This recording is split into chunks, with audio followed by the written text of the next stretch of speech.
Takulandirani ku AMTV Malawi kuchimake kwa nkhani zenizeni. Ngati nkhani imeneyo kuno kulibe, dziwani kuti nkhani imeneyo ndi yabodza. Mapeji yawo komanso anayankhulaso parliament kunena kuti iwo akufuna athandizidwe koma mpaka pano solution sikutheka. Nde vuto la phungu la kwathu lenileni sindingathe kufotokoza kuti chimavuta ndi chani kuti nawonso atengepo mbali kuti zinthu zitheke. Apa tikuonanso mtsogoleri wa chipani cha UTM Dalitso Kabambe kufikanso nawo pamalo ano pamene Nthanda kuchita stand up challenge protest.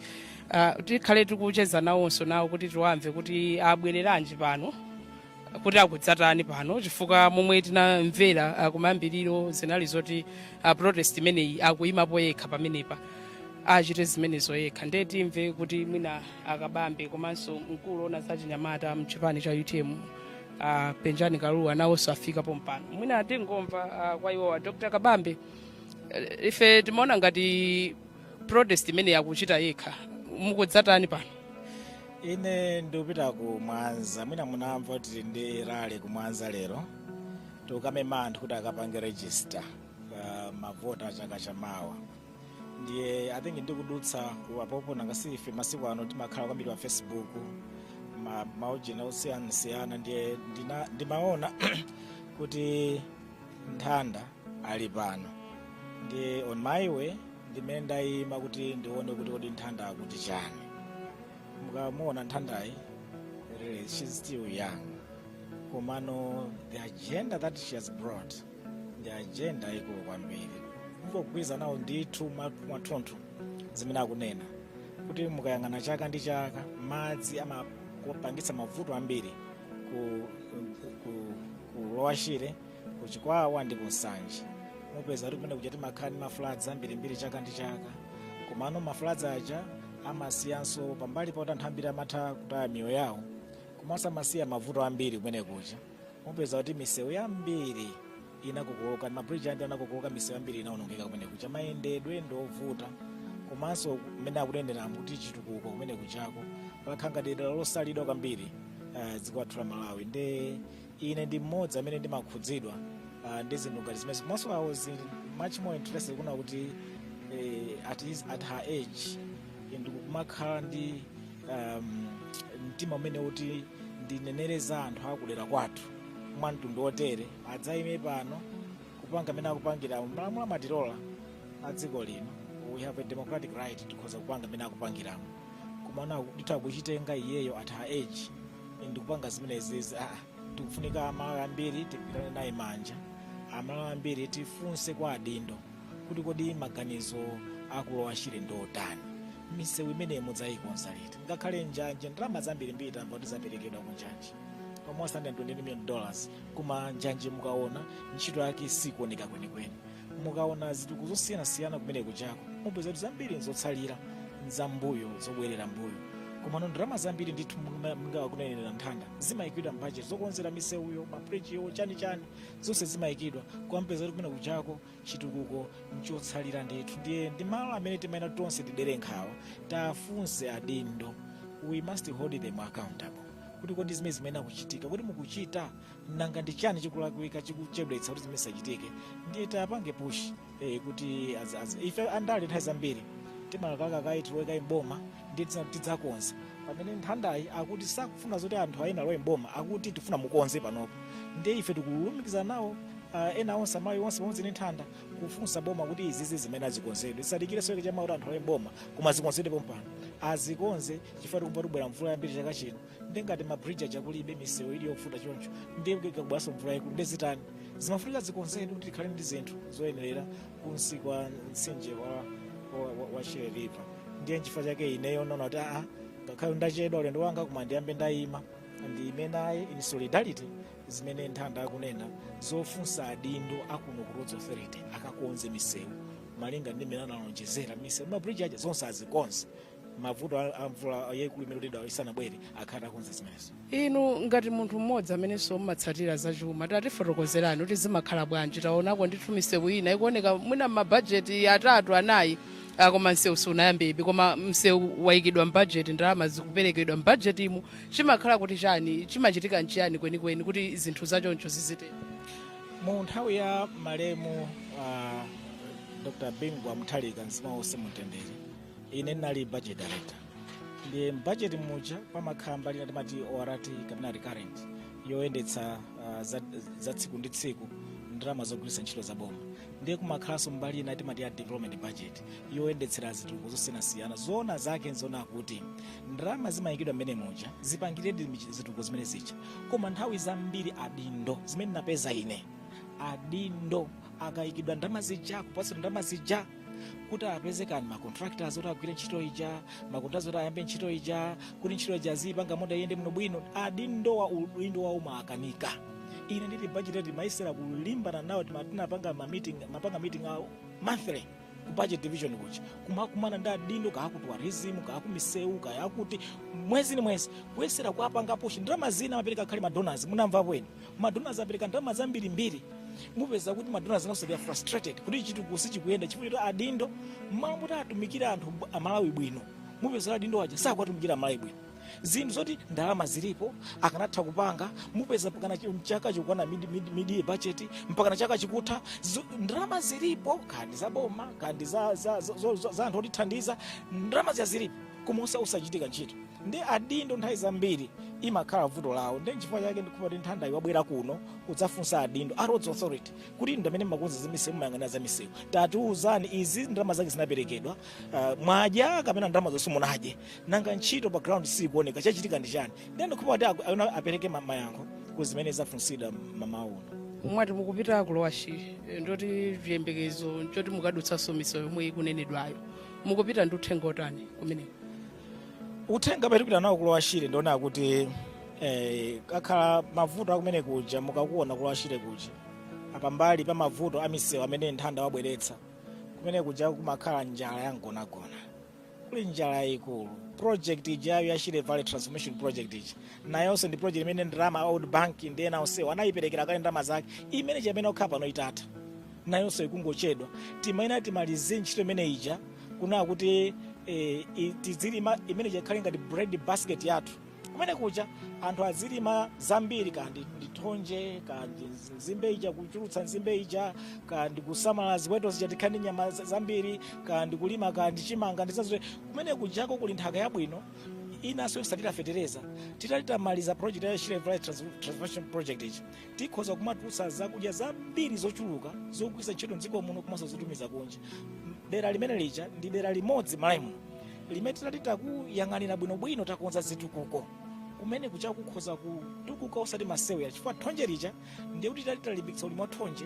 tizipanga jini tizipanga spin ndiye tizisoka kandi mauvulu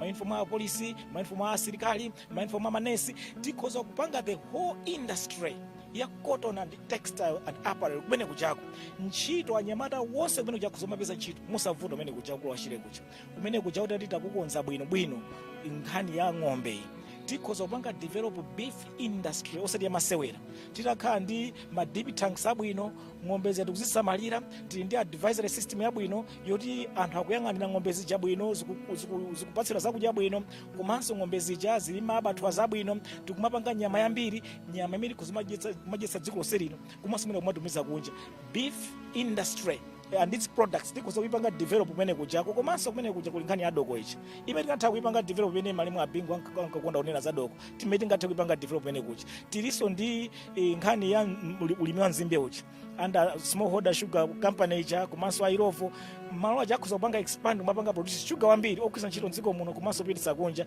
ndiye kuli nkuthekera kwambiri ndi Lengwe National Park imene kuja imene tingatha kuipanga develop mwina ndi airport yake imene kuti anthu azingopanga land pa Lengwe pa Chikaya strip azipanga land pene paja akaone nyama zakuthengo kuwapanga develop malo aja ndi hotelo zabwino and chani kumene kujako kuthekera kwake kwa kulowashire ndi kwakukulu kwambiri kumene kungathandize kutukula dziko lino komanso kuti dziko lino likutumiza zinthu zambiri kunja anthu amene akusowa ntchito akhoza kupeza ntchito zambirimbiri komanso tingapanga katundu ochuluka kumene kuja ma businesses ochuluka textile industry beef industry komanso transport sector yo tikapangazo nsezija ndiye kuti GDP yaku Lower Shire katundu otuluka plus revenue imene boma lizitolera ikaya mbiri imene timangira misewu, tikonzera zipatala, tikonzera masukulu ena ankana tumene tipangitse ku university, Bangula University kumene kujako kukhoza kusinthidwa titakhala ndi utsogoleri wa masomphenya, utsogolero kuti tipange zakuti tisinthe ku Lower Shire kumene kukhoza kusinthidwa inonso sakuzindikira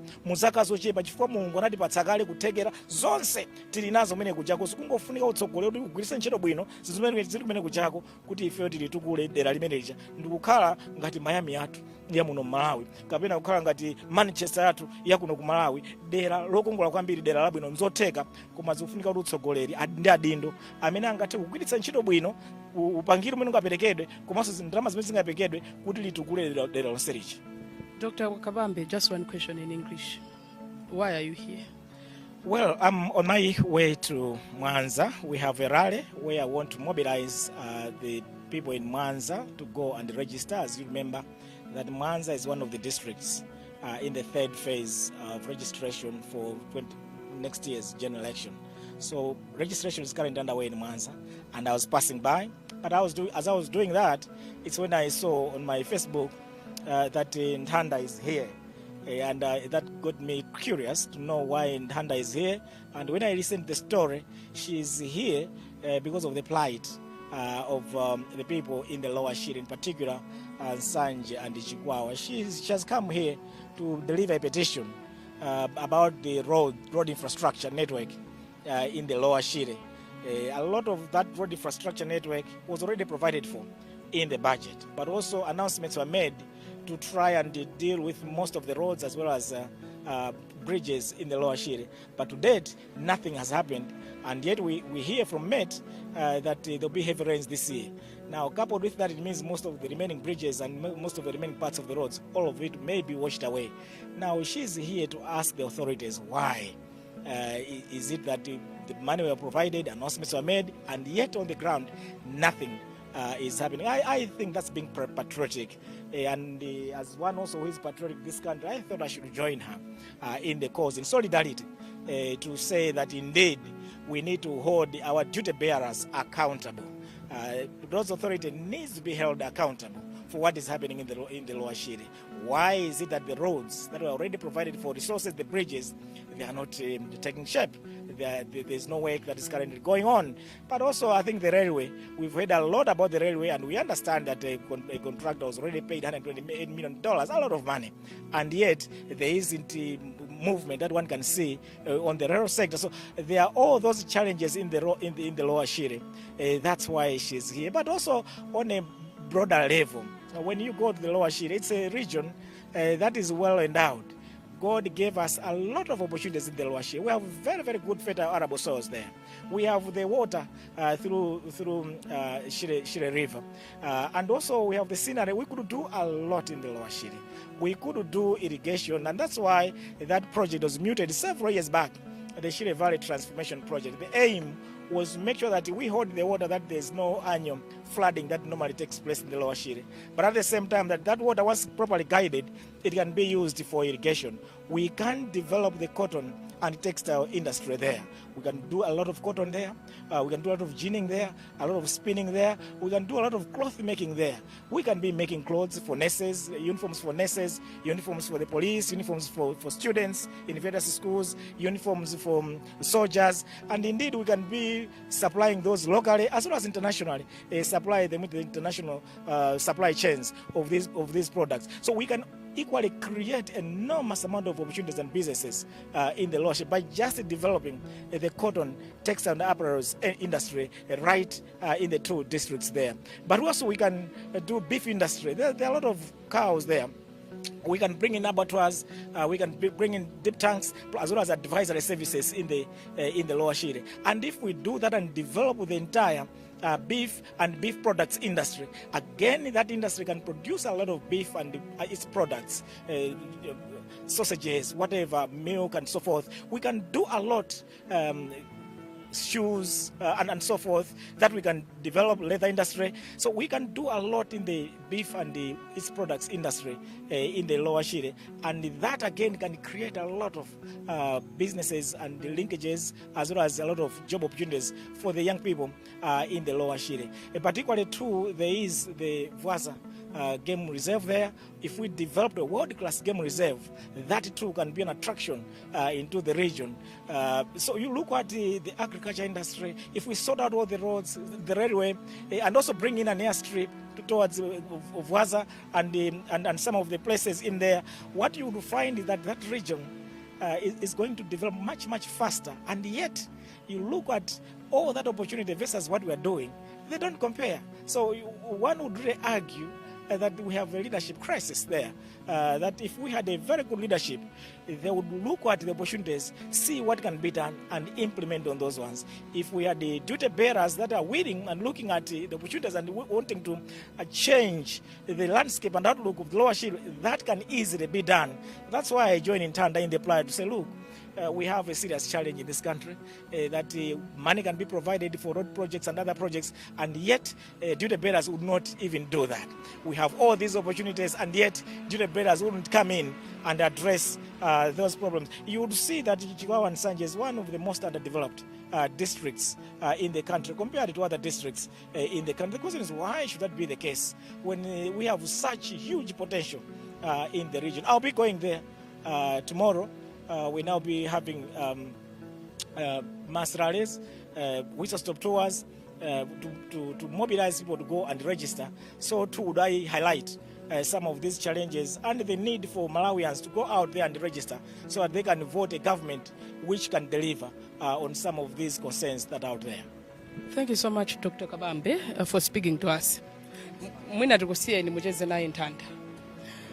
Anditu pamenepo Dr. Kabambe omwe alinso mtsogoleri wa chipani cha UTM kufika pano pa Roads Authority headquarters kuti iwo ali naye ndithu Nthanda akuchita nawo share mavuto amene anthu akulowa Shire akukumana nawo, kotero anaganiza kuti asanapitirire pa ulendo wawo opita kulowa Shire ayimenso ndithu pamalo ano kuti acheze naye Nthanda komanso kumulimbikitsa kuti apitirire kumenyera nkhondo dera la kwawo. Akufotokoza Kabambe kunena kuti pali kufunika kwambiri kuti boma komanso nthambi imene iona za misewu ya Roads Authority ili ngalirepo za anthu amenewa akulowa Shire, ponena kuti akudziwa adi ndithu mavuto a misewu imeneyo ndipo anthu akuvutika kwambiri akulowa Shire kumeneko. Mwina Kabambe akulimbitsa mtima motani Nthanda?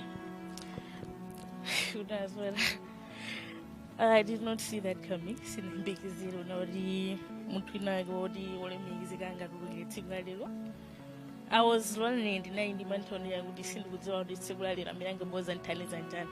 Chifori amini manori ndazibalianga anthu akwathu ose ali kusanje ndi chikwawa. Indena ali mulungu komuno komano.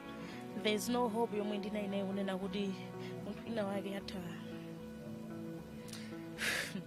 acha ubwera uzandibanga support and andibanga encourage kwambiri pa chinthu chomwe ndikupanga fali limabwera be ndikuzoti ndili ndekha komano andipatsa chilimbikiso chonena kuti kuli anthu ena ake be ndithu amene zakhudza samina ndonoti ndabwera panoma kwambiri. Kodi wewo chidwi chako chimenechi chimachoka pati? Ndinafunsa kumambiriro koma panda ngokumbukiranso kuti unadza pangaso interview ku Times umakambanso nkhani zomwe zizakulowa Shire. Chidwi chako chimenechi chimachoka pati? Kutsogolo kumwina kufuna udindo wina wake? Ayi, menezo ndesi ndinaganizirepo mwina anthu akwathu atatafuna nditha kupanga foti andiduma iwo osati koma wina wake mandekha kapena kuti ndaziganizira kuti ndipange. Ayi, komano anthu akwathu atatafuna kuti ndayimire ndimayima kale ndikakhala mondili pano pasoti ndi Nthanda. Ayi, komano ndimakhala kuti ndanyamula Shire vale yonse nde sindilibe maganiziro lonse audindo komanso chidwi changa ndikutopa foti mavuto nabadwa nawo monanene ndabadwiramo ndakuliramo zinthu zaka ndi zaka chaka ndi chaka timakhala tikupanga face ma challenges omwe ndi chomwe ndinangofika nopotopa unena kuti no, we need a permanent solution. Shire vale imanyuzedwa mu njira zambiri. Anthu akapita kumene kuchike kwanu kumene kuja nde mumayenda bwanji nde nthawi mvula m'madani pamene anzathu olo mvula itagwa amadziwa kuti ali safe olo misewu itapanga bwanji ayenda bwino chaka ndi chaka chilevali imanenedwa anthu opemphesa nazulira zinthu zolandira koma sikuti ife moyo umatisangalatsa ayi ndi zinthu zonena kuti just because zinthu zoyenerera sitikupatsidwa onena kuti chilevali ipite chisogolo. Tikufunira zabwino zonse Nthanda pomwe ukupitirira ndithu kuchita chionetsero chako panja pa chipata chimene chicholowera ku Roads Authority headquarters. Ndithu umo ndi momwe tatsirizira kuchoka muno mu mzinda wa Lilongwe komwe tinali ndi ku Roads Authority. Osayiwala kupanga subscribe ku channel ya AMTV Malawi.